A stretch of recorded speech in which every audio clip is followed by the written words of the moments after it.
Every great story has a beginning. But what if the greatest story ever told had a missing piece? We all know the story of Adam and Eve, a story not only of Eden, the forbidden fruit, and the fall from grace, but of the first family, a fall from innocence that led not to a quiet life of shame, but to a chillingly human tragedy. The Bible tells how, due to their disobedience to God's command, they were banished from Eden, cast out into a world of weeds and thorns. Yet the true curse wasn't in the dirt they now had to till, but in the sons they raised. In the biblical book of Genesis, Adam and Eve had two sons, Cain and Abel. They were the first sons of Adam and Eve, born after the fall from Eden. Cain, the firstborn son, was a cultivator of the ground, while Abel was a keeper of flocks. Both brought an offering to the Lord. However, God was not pleased and favored Abel's offering over Cain's. This stirred jealousy and anger in Cain's heart. Despite God warning him that sin was crouching at the door, Cain lured Abel into the field and killed him. It was the first murder in human history. But right after Cain murdered his brother Abel, the Bible drops a line that has puzzled believers and skeptics alike for centuries. Genesis 4:16-17 reads, "Cain went out from the presence of the Lord and lived in the land of Nod, east of Eden. Cain made love to his wife, and she conceived and gave birth to Enoch. Wait, his wife? Where did she come from? If Adam and Eve were the first humans and Cain and Abel their only children, who in the world did Cain marry? The Bible doesn't say her name or where she came from. It leaves us with a profound and unsettling puzzle, forcing us to wonder about the world beyond the garden and the gaps in the story we thought we knew. The question of Cain's wife isn't just a minor detail, it's one of the most intriguing mysteries in the Bible. It has puzzled many for centuries. Some believe she had to be Cain's sister. Others think she came from a group of humans living outside of Eden. And some see the whole story as a symbol, not a literal event. But the Bible itself offers us clues, hidden right there in Scripture. When you look at them carefully, the answer starts to come into focus. The mystery begins to unravel, revealing a bigger picture than we ever imagined. But to understand the mystery of Cain's wife, we first need to look closer at Cain himself, at the punishment he received, and the fear it awakened in him. After he murdered his brother Abel, God condemned him to a life of restless wandering. In anguish, Cain cried out, "Whoever finds me will kill me." Wait, whoever? Who's out there? If there were only 4 people on earth, why would Cain be afraid of others? This single verse cracks the door open to a bigger truth. The world of Genesis wasn't a world of 4 people. It was a world already filling with life. A little further on, in Genesis 5:4, we find another clue. After Seth was born, Adam lived 800 years and had other sons and daughters. This one verse changes everything. Adam and Eve didn't stop at Cain and Abel.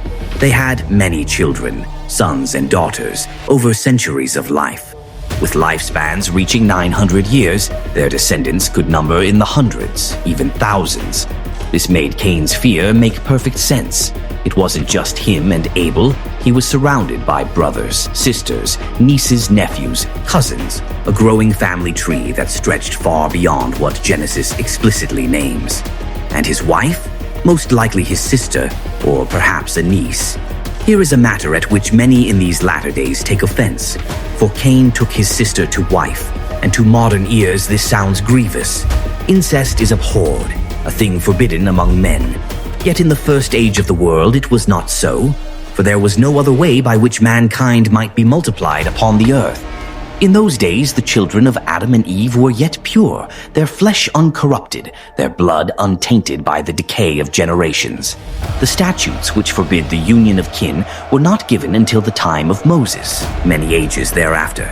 By then, corruption had spread through the race, and such unions brought forth harm.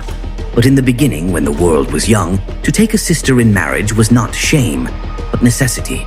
But what about the land of Nod, where Cain settles with his wife? Was this a separate civilization, another people? The Hebrew word Nod means wandering or exile. It likely wasn't a pre-existing kingdom, but a symbolic description of Cain's punishment. Exiled and cut off from both his family and from God, Cain seemed destined to fade into obscurity. Yet he did not vanish.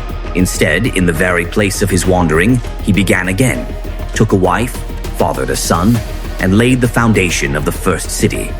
The one who shed blood became the one who shaped civilization.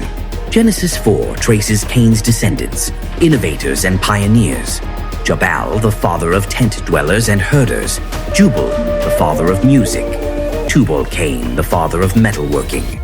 The Cainite line gave humanity its first arts, technologies, and cities, but it also inherited Cain's violence.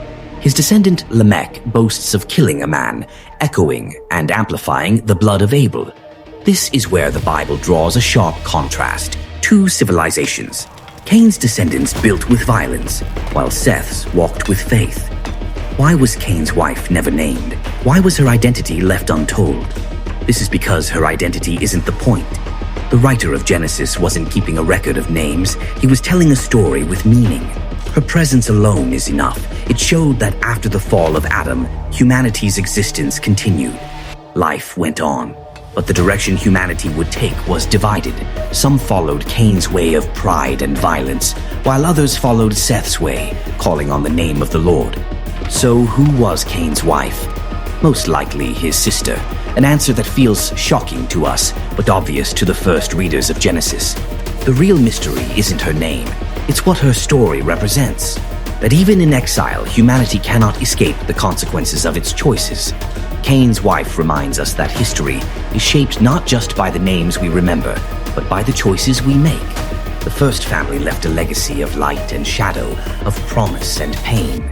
And in that tension, we glimpse the story of humanity itself.